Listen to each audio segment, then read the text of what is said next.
What's up, folks? I have 4 takeaways from the Atlanta Hawks Summer League experience. I might even have 5, but Hawksbeat Podcast starts right here, right now. Let's go. Kevin Huerter to get it in. Everyone standing at State Farm Arena. Huerter looks, plays it into Trey. 2 seconds, one. Trey's floater. Good! With .1, and the Hawks are going to win this game. I was going to rip his heart out. I'm the best ever. I'm the most brutal and vicious and most ruthless champion there's ever been. There's no one can stop me. Lynch is a conqueror. No, I'm Alexander. He's no Alexander. I'm the best ever. There's never been anybody as ruthless. I'm Sonny Liston. I'm Jack Dempsey. There's no one like me. I'm from their claw. There's no one that can match me. My style is impetuous. My defense is impregnable. And I'm just ferocious. I want your heart. I want to eat his children. Praise be to Allah. You are now listening to the Hawksbeat Podcast with your host, Eda.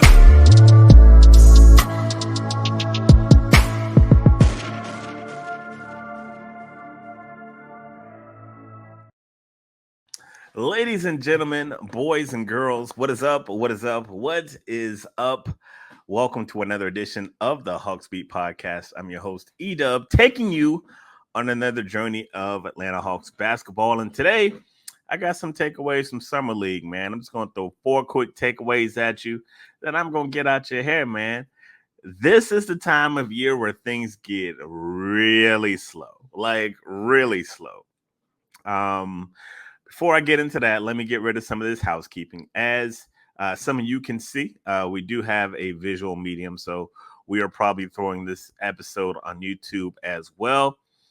I know I'm trying to do better with my YouTube content, but it's just, listen, it's a 2-man operation here. It's a 2-man operation, and we can't always have the production that we would like to have. And so when we have it, we have it. But when we don't, we don't. But we appreciate you for checking us out wherever you may be tuned into, however you are listening. Go ahead and give us a follow on all of our platforms. However you get down with the social media, come and holla at us. You know what I'm saying? We're on the TikTok, we're on the YouTube, we're on the X, we're on all of that. Just search Hawksbeat and connect with us. We would greatly appreciate it. As always, go ahead and subscribe to the show. Drop them 4 or 5 stars. And we appreciate that, man. We appreciate that. We appreciate all the love as always. So what's up to the regs? What's up to the newbies? This is how we get down with the get down, man. I normally start the show with some Hawks news, but there really hasn't been any Hawks news. I mean, you've had a couple of Hawks playing in international play, Dyson Daniels, Bogey, but, you know, it hasn't really been any moves as far as the home front is concerned. There haven't been any roster changes or anything like that. So we're kind of in a stand put moment right now. Summer League is now over. So it's going to be interesting to see if the Hawks indeed make some moves to the roster, which I believe they will, but I don't think they're in a rush to do so. You still got Bruno's date coming up, but like, you know, it's I have no idea. You know, I've seen some reports about Clint Capella is in the news, and so there's still embers of the fire, right? There's still embers. The coals are still hot a little bit, but there's no smoke. There's no smoke as far as these moves are concerned. But when they do make some moves, we'll definitely get on and give our opinion about that. And you know, we've talked about it almost ad nauseum about what the roster is going to look like. I don't think what the roster looks like now. I don't believe the roster is going to look like that on opening night, but we'll have to see. We'll have to see. Indeed, trades are not easy to make. So it's not like in 2K. I say this all the time. You can't just be like, hey, take this guy off our hands and they'll do it. You know, it doesn't always work like that. But we're going to get into it, man. Get into it. Summer League is now over. Hawks are, I think they finished 0-5 or 0-4, however many games they played, they were over. So I'm not really that big on wins and losses in the Summer League. I don't really watch and be like, oh man, Hawks got to win championship. That's just not me. I don't really care. I want to see development. I want to see guys play. And we saw a little bit of that. I think the tone that I get from many Hawks fans is a lot of Hawks fans were disappointed because of the injuries. You didn't get to see Kobe. You only got to see Risacher for two games. I think Mo was dealing with something. And by the end of it, you're just like, well, shoot, like it's a lot of the a lot of the steam in the engine was out. But we're gonna talk about what we saw. 4 quick takeaways from the summer league, and I'm gonna get in and I'm gonna get out, man. You guys know how I get down with the get down. First takeaway that I got for you is one, Mr. Keaton Wallace. Salute to one Mr. Keaton Wallace. Keaton Wallace popped his way on to the roster.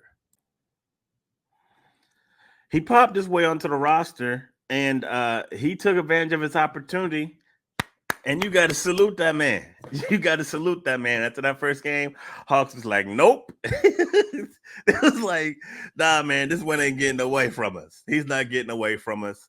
And I spoke a little bit more about Keaton Wallace, I think about 2 episodes ago. But I like the kid, man. And I think he had a really good summer league. You look at his stats, and I have some of his stats here.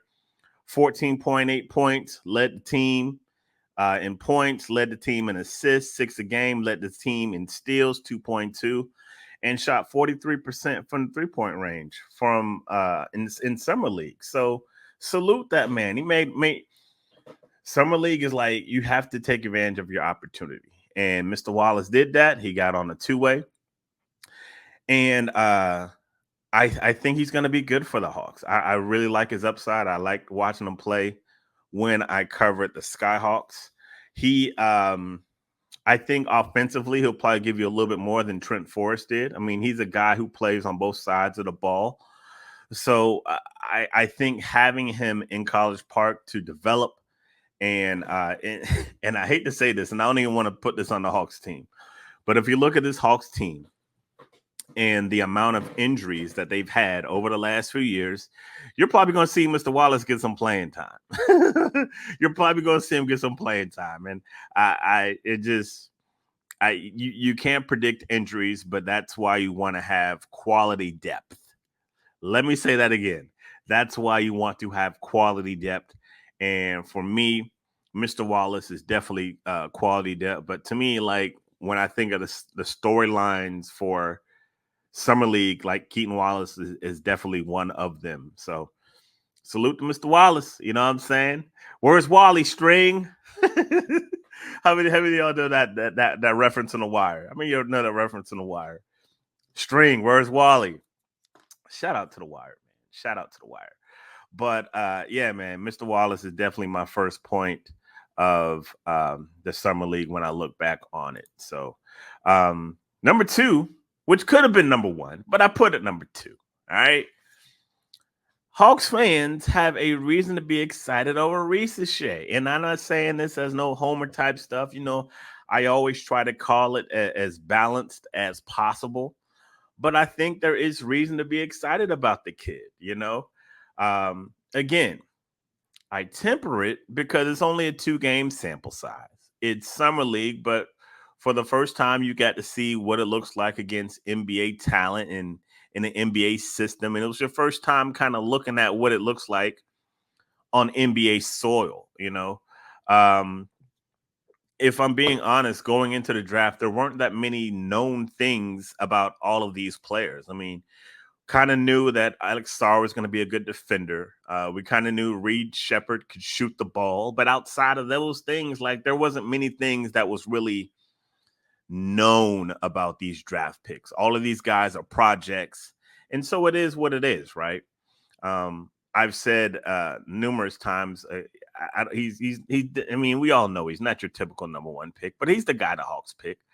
And I will say this: I was impressed by his movement, like his off-ball movement. I was impressed by his passing.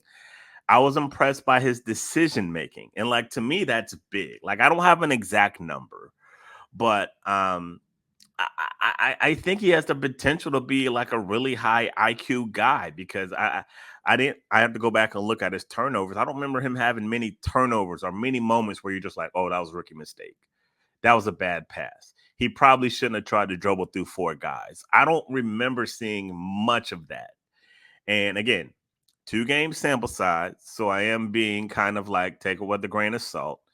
It's going to look different when the lights are on. I am aware of that. But from the outset, if I'm just talking about summer league takeaways, like, yeah, like there's reason for Hawks fans to be excited about the kid. He seems like a great kid, like from a personality standpoint. And I think he wants to be here. Like, I think that he wants to be here. Like, he wants to be a Hawk. And I think that matters. Like, I'm not going to go into the whole, like, I'm not going there, but like, he wants to be here. And that's a big thing. Again, like, he doesn't pop like a typical number one. And like, I mean, evidently you would like to see like more like shot creation and stuff like that. But maybe that's something they're going to work on with him, and maybe he'll grow into that. And I think one of the best things for him is pairing him with a guy like Trae Young, who can just generate offense like nobody else in the league. Like, there's nobody else in the league with Trae Young's skill set that does it the way he does it, I believe. So that's going to be good for the kid. It's going to be good for the kid. And the balance between progression and winning now and growing, like, I don't know how the Hawks are going to manage that, but that's for them. Like, I don't get paid to do that, but good kid, and again, I think there is reason to be excited about him. As far as his outlook is concerned, I've seen many people talk about, oh, he's got to start. He's got to be a start at the 2. He's going to start at the 3. I'm not really into that, to be honest with you. I don't really care who starts. I'm more interested in who finishes and like how you play in the middle of the game out. Starters are kind of like, I don't know. It's not a big deal to me. I don't think we'll know that until we know what the final roster looks like. I know DeAndre Hunter was in some trade rumors. I personally think DeAndre Hunter is going to be here game 1. And that's another thing that's going to be what Quinn is going to have to figure out. Like last year when Hunter came off the bench, he had better numbers coming off the bench as a starter. So does he put him back in that starter role to protect Risacher, at least temporarily? Does he just throw the kid out there to let him sink or swim? Those are decisions that Quinn Snyder has to make, and decisions that I don't know what they're going to do. But he's a number 1 pick, so he's going to get some burn. He's going to get some minutes. But, so if you're excited about it, hey, go ahead, pop your collar, man. It's cool. I'm not going to bust your bubble over being excited over the number 1 pick. Number 3, Gueye, Mo G. Now, some folks thought I was a little hard on Mo G the last time we had a podcast, because I was like, you know what, Mo doesn't really pop for me. Like, he just needs a lot more. He's not ready. I never once said that I did not like Mo G. I just said he's just not ready. Like, he's not ready to be a rotational player. And what I mean by rotational player is I don't think he's ready to be a play every night type of guy. Do I think he should play? Absolutely. Do I think he's an every night type of guy? No, I don't. I just don't. And if you saw Summer League and you think he does, I mean, that's fine. Hit me up on the Hawksbeat and make your case for Mo G being a rotational player. I mean, he still might be in the mix. I don't know. I don't know what the roster is going to look like. But to me, he just needs to be a little bit more polished, man. And I have on the marquee that Mo is a roller coaster, because there's moments where he's going to take you up and you're going to be like, Mo G. Yeah, I mean, he's going to take you up. You're going to feel good about yourself. Like, oh, that boy got it. And then there's going to be moments where you're just like, Mo G. What? Yeah. So there's going to be, and that's what I mean by roller coaster. And it's no fault of his own. He's a great kid. I hope he stays healthy enough to continue to develop. Like, they gave him, he's got a contract. He's not on a 2-way. Like, so he's going to get some minutes. You know what I mean? I just want him to stay healthy so he can develop. to be quite honest, I do worry about his back. Like, back issues are scary to me. Like, Larry Johnson had a back, and like he was never the same. He was never the same. Like, he still managed a good NBA career, but he was never the same. He was never the same. So I pull for Mo G. I want him to do well, and I hope that by the end of the season I can come back and be like, yo, man, like he really showed out. You know what I mean? And we're gonna see, man. We're gonna see. But I like Mo G. He just needs to continue to develop a little bit more. I like his motor. Like, the kid never stops. Like, he never stops. But you can tell, like, to me, the game still kind of goes a little fast for him. His numbers weren't too bad, like 12 points a game, 5 rebounds in summer league. He didn't really shoot it too well, but there are flashes that you can see, and you can see why the Hawks liked him.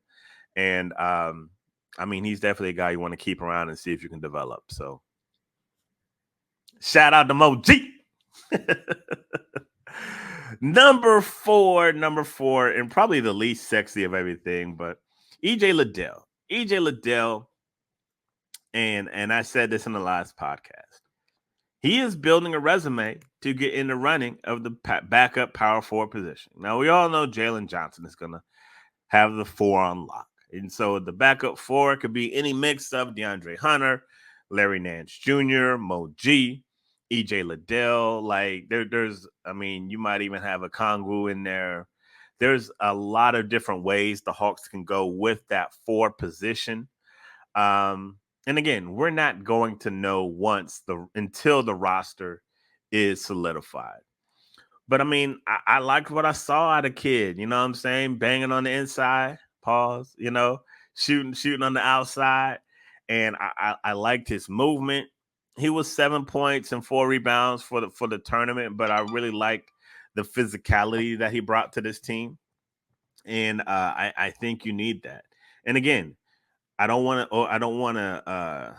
can't stress it enough.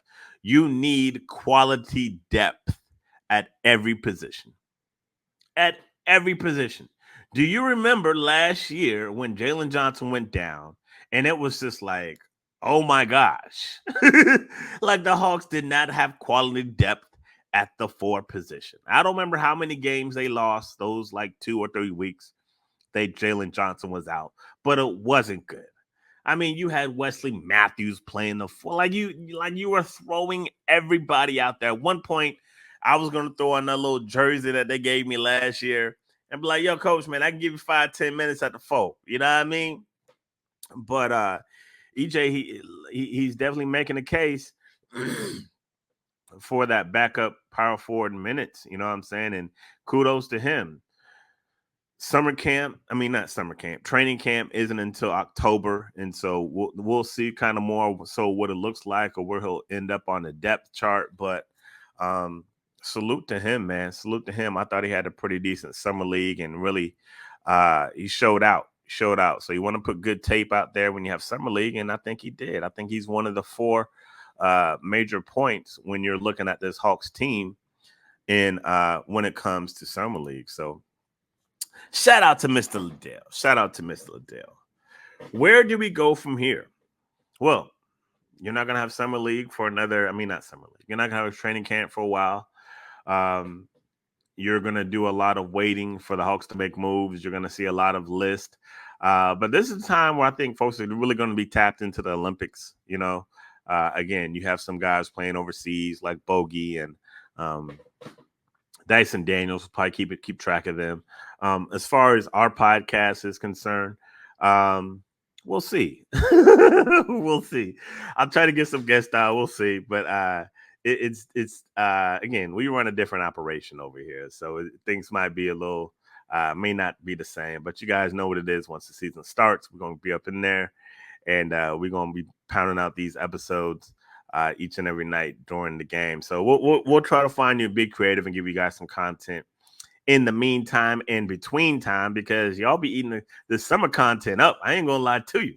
The numbers look good for the summer, man, and usually the summer numbers go down, but it's good. It's good because it shows that the fan base is excited about the upcoming season. They're excited about the players. They're excited about the what could be. So that's a good thing, man. So I think we're going to put a bow on this podcast. And like I always say at the end of every podcast, God is good all the time, and all the time God is good. So if you don't know him, you need to find him. Show him some love, because that is all he is showing you. LOVE, love. And we are out. Peace.